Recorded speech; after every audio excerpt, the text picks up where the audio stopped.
This is the cold start video for the 1960 MGA Coupe. Yep.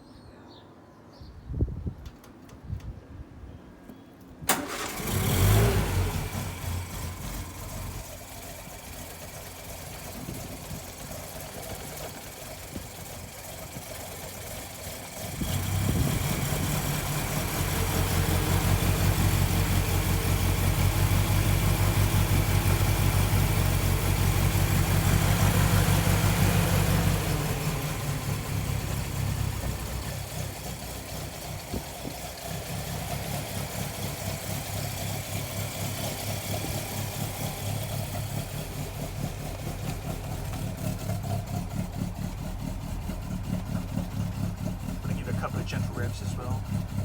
Lower it down a bit. A few more revs, yeah.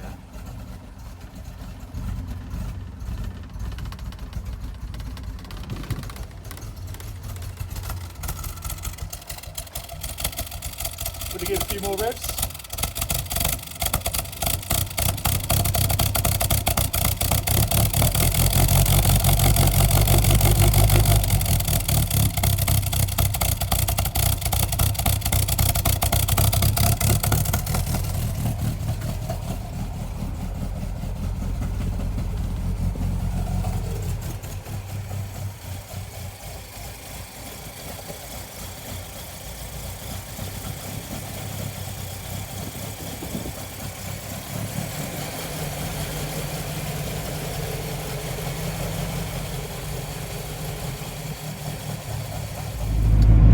Just going for a drive in 1960 MGA Coupe, and we're just going to take it for a little drive along the sort of roads of Farnham.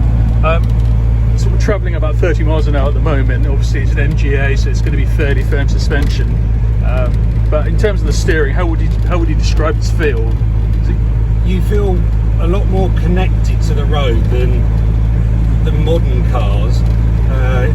You have to allow for the fact that the steering feels a little bit more heavy than modern cars. Of course, and of course you've got a big steering wheel. So that was quite a surprise when I first started driving it.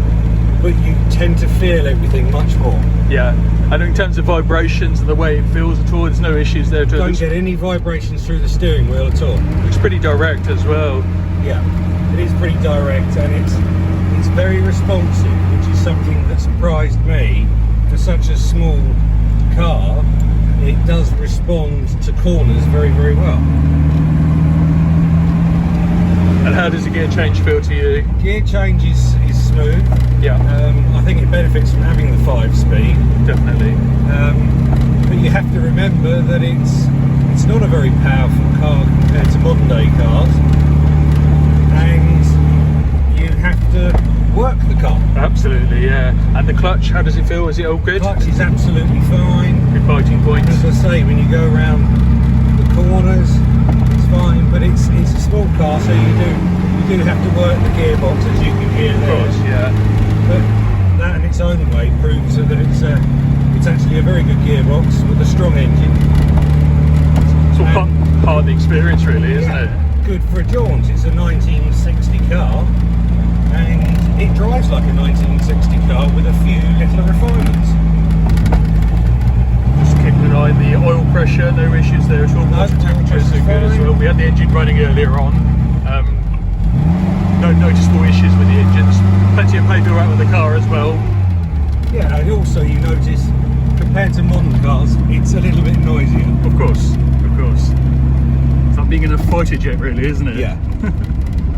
And it's a head turner. You'll see a lot of people when you're driving it, they stop to have a look at the car as it goes past. Exactly. That's part of the charm there of the car, isn't it? Yeah.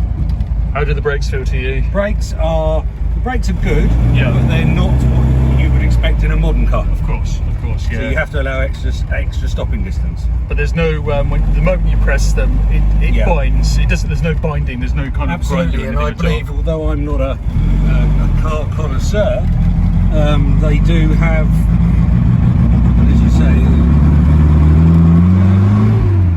so they are disc brakes in part. Yes, yeah. I mean, considering it's a light car as well, they do the job well, don't they? They do.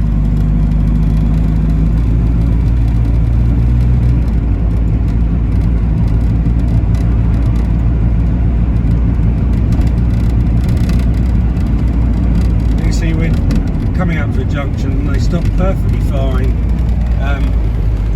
Like all cars, especially in the wet, Of course. you need to allow for that. As other road users as well, you have to sort of, you know, they may not be aware that the car's travelling, you know, it needs a little bit more space and a little bit more consideration. And the other thing that I notice is you feel that you're going faster than you actually are. Yes, of course.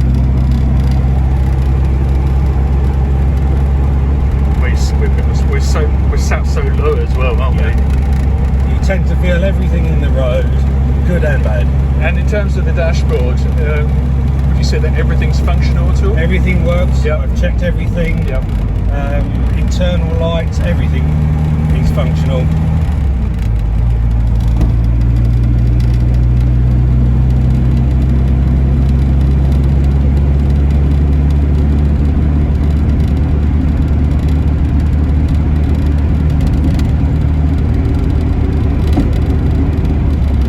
Of course, what you have to remember in this car is that there's no such thing as automatic indicators. You have to turn the indicators on manually. Of course, yeah. Well, that's part of the charm.